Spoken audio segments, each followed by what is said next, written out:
बिहार विधानसभा चुनाव में एनडीए की ऐतिहासिक वापसी के बाद बधाइयों का सिलसिला लगातार जारी है। और इसी कड़ी में महाराष्ट्र के राजस्व मंत्री और भाजपा के कद्दावर नेता चंद्रशेखर बावनकुले ने एक मजबूत और साफ साफ संदेश देते हुए कहा कि बिहार ने एक बार फिर विकास को चुना है और प्रधानमंत्री नरेंद्र मोदी के नेतृत्व पर भरोसा जताया है।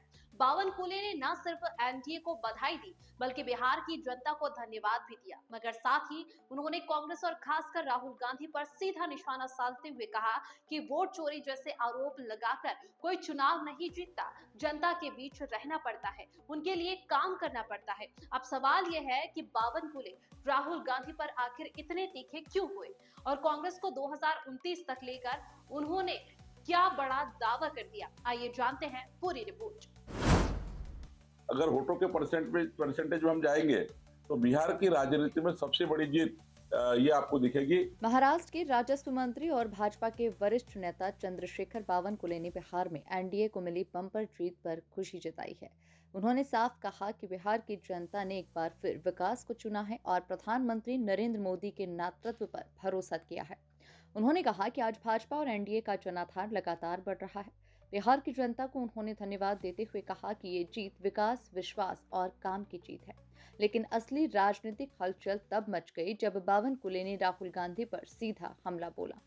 उन्होंने कहा कि कांग्रेस के युवराज को अब सीख लेनी चाहिए, क्योंकि वोट चोरी जैसे आरोप लगाकर चुनाव नहीं जीते जाते।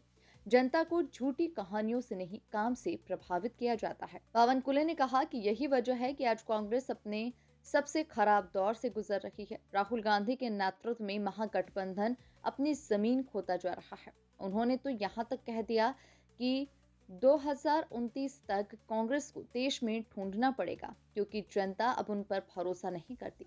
उन्होंने एक महत्वपूर्ण बात और कही, भाजपा जब भी चुनाव हारती है तो हम दूसरों पर आरोप नहीं लगाते, बल्कि आत्मचिंतन करते हैं, अपनी गलतियों को सुधारते हैं।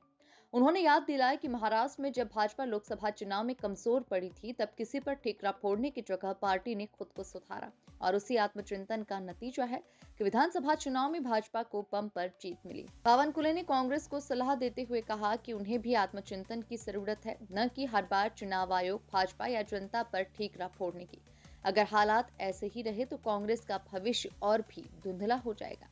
बिहार चुनाव का ये नतीजा सिर्फ राजनीतिक समीकरण नहीं बदलता, बल्कि नेताओं के काम करने के तरीकों पर भी सवाल खड़े करता है। बावनकुले का राहुल गांधी पर सीधा हमला आने वाले समय की राजनीतिक गर्माहट का संकेत भी दे रहा है। अगर आप भी राजनीति की हर बड़ी खबर सबसे पहले और सबसे सटीक तरीके से देखना चाहते हैं, तो चैनल को सब्सक्राइब करें और बेल आइकन जरूर दबाएं, ताकि हर अपडेट आप तक बिना देरी के पहुंच सके। बिहार की जनता को मैं बहुत बहुत आभार व्यक्त करता हूँ, जनता का, वहाँ के मतदाताओं का। बिहार की जनता और मतदाताओं ने एनडीए को बहुमत दिया है। हमारे पंतप्रधान विश्व गौरव मोदी जी को उन्होंने बहुमत दिया है। मोदी जी के विकसित भारत के संकल्प को साथ दिया है। विकसित बिहार का जो संकल्प नीतीश कुमार जी और हमारे सारे एनडीए के नेता ने किया, उसको साथ दिया है। महाराष्ट्र की जनता रहे या देश की जनता रहे या बिहार की जनता रहे, अभी जनता विकास के साथ है।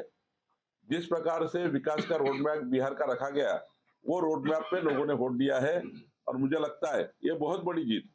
अगर वोटों के परसेंटेज में हम जाएंगे तो बिहार की राजनीति में सबसे बड़ी जीत ये आपको दिखेगी। मुझे लगता है भारतीय जनता पार्टी, एनडीए मजबूती से देश में आगे आ रहा है और विकसित भारत को आगे लेके जा रहा है। मुझे लगता है ये बहुत बड़ी जीत, और इसके लिए मैं वहां की जनता का आभार व्यक्त करता हूँ। कांग्रेस पार्टी कोई रोड मैप लेकर नहीं चल रही है। कांग्रेस पार्टी केवल जात, धर्म, पंथ की राजनीति करती है, और कांग्रेस पार्टी ईवीएम और अपना वोटर लिस्ट पर बात करती है।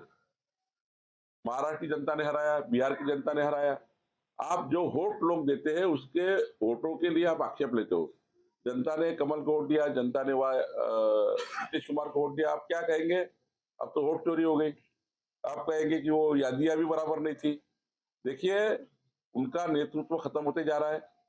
राहुल गांधी 2029 में आपको किंचित किंचित दिखेंगे। वहां राहुल गांधी का कोई अस्तित्व देश में नहीं रहेगा।